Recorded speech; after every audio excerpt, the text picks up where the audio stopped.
Shalom. First and foremost, I want to give all honor, glory, and praises to Yahweh, Bahashem Yahweh Shai, Bahashem Racha HaKodash.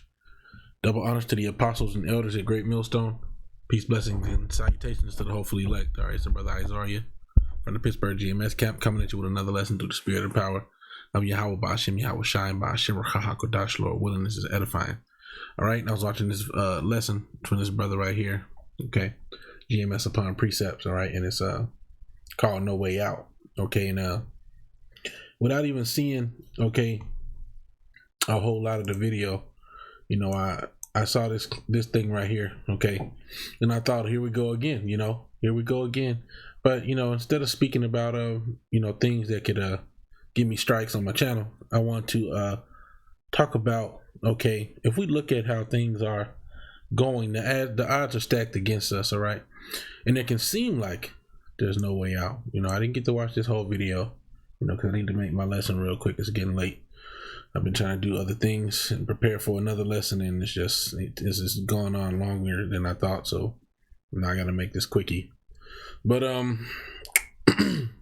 yeah, if we were to look, from the outside looking, just look at things in general, and not have the if we didn't have the spiritual eye to know how, and the understanding, the eye salve, and the understanding to know how the Most High operates, then it would seem like there's no way out. There's no hope.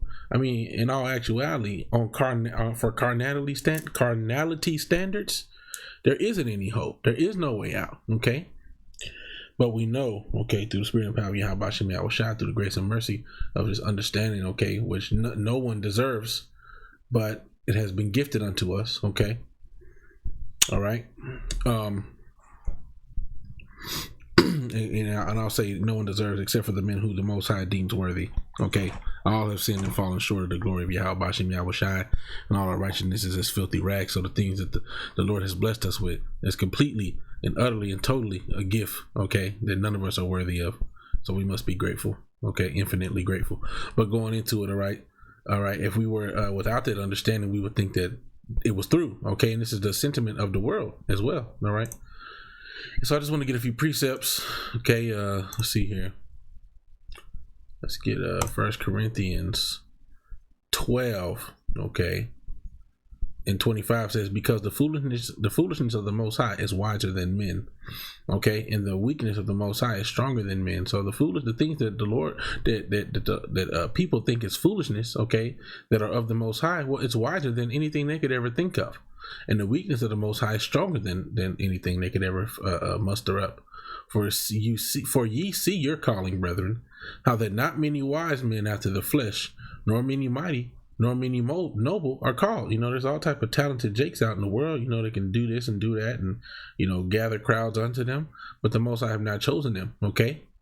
Verse 27, but the Most High have chosen the foolish things of the world to confound the wise. The things that the world deems foolish, the Most High have chosen them, the men, and things of that nature that the world deems foolish, the Most High have chosen them to confound those that consider themselves wise in this world.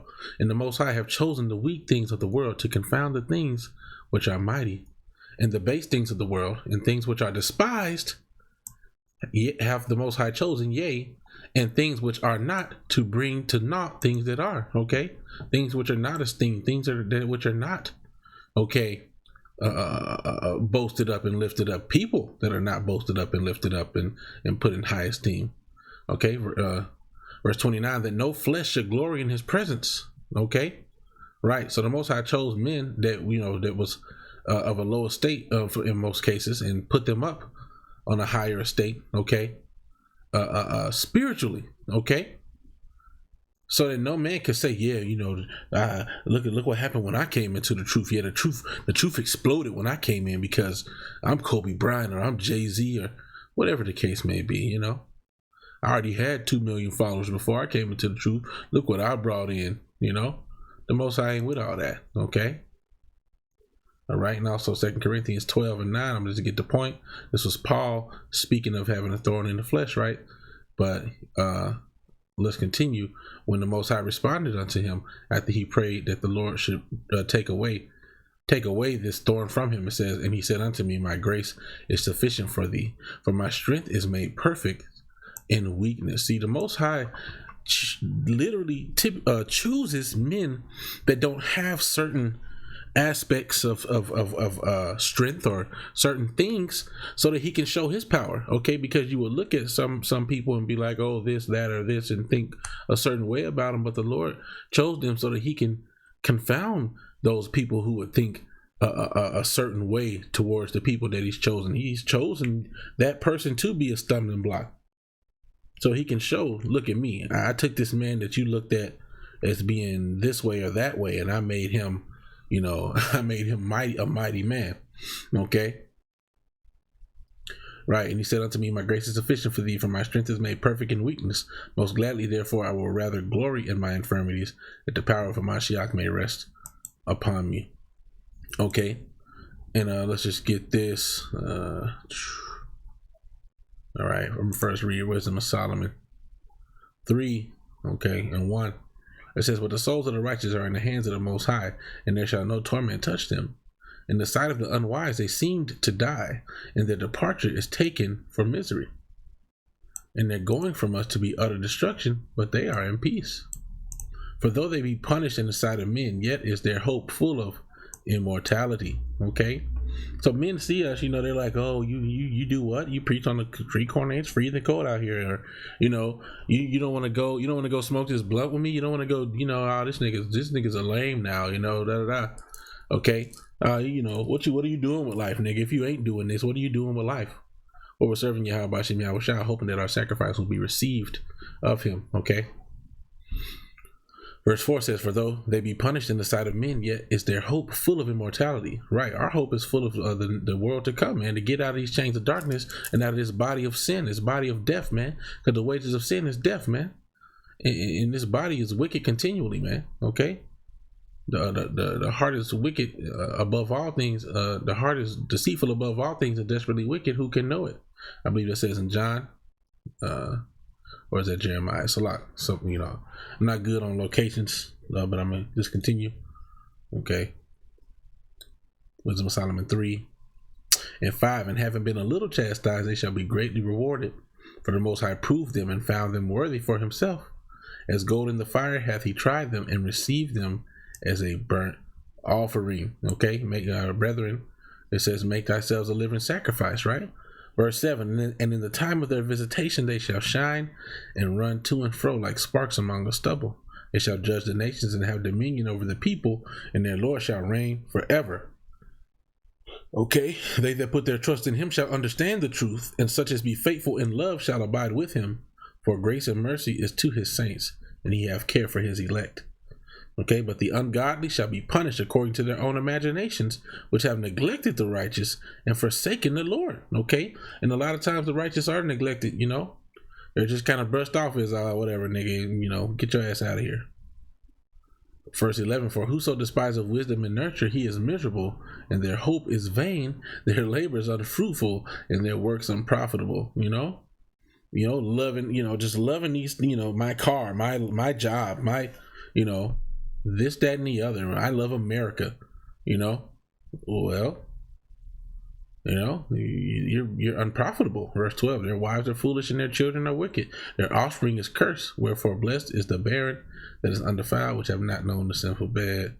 All right, but basically that's all I wanted on that one. And I'm gonna read this Wisdom of Solomon 5, and I'll see read verse 1. Then shall the righteous man stand in great boldness before the face of such as have afflicted him and made no account of his labors. Okay, and that's how they treat us. In this truth, we're standing boldly in the face of these men of Esau, Edom, and of the 2/3 of the house of Israel and the other nations. Man, we're standing boldly, and none of them make account of our labors. None of the wicked will understand.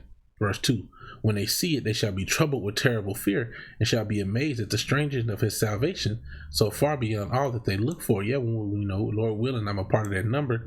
When we get called into the chariots, then they're gonna be like, what the hell's going on? Verse 3, and they repenting and groaning for anguish of spirit shall say within themselves, this was he whom we had sometime in derision, and a proverb of reproach. You see? So yeah, like it says, this is he who we derided this man, we talk shit. We had him, we had him as a reproach. You know, look at this nigga. This nigga's crazy. Verse 4, we fools accounted his life madness and his end to be without honor. Man, I've literally had people tell me, oh, you crazy, you're hateful, you want to see, you want revenge. I'm like, how can you don't have love in your heart? You know, you're a madman. It's like, what? No, you know, like really the Lord gonna have to put the spirit on me to get revenge. I ain't, you know, I want it because that's what the Lord wants. Okay, I ain't walking around angry all the time. Okay, but the Most High said it's gonna happen, and when shit happen, I'm reminded of, yeah, this shit gotta go. Verse 5, how was he numbered among the children of the Most High and his lot among the saints? You know, they're gonna ask themselves this, like, damn, man, you know, how he make it? Lord willing, like I said. Verse 6, therefore have we erred from the way of truth, and the light of righteousness have not shined unto us, and the sun of righteousness rose not upon us. You know, so basically, you know, it's the underdog is how the Lord is going to, confound this world, man. The underdog is how he's gonna, you know, win, so to speak. You know, the underdog will prevail, the elect will prevail, like the brother Ariala in the head of the camp here, like his name is, the elect will prevail, man. Okay, that's what's gonna happen, man. But just a little quick hit, man. You know, Lord, when it was edifying, I want to give all honor, glory, and praises to Yahweh, by Hashem Yahweh Shai, by Hashem Rachahakodash. Double honors to the apostles and elders at Great Millstone. Peace, blessings, and salutations to the hopefully elect. With that, I want to say Shalom, Wa'abah, Babal, hey, Shalom.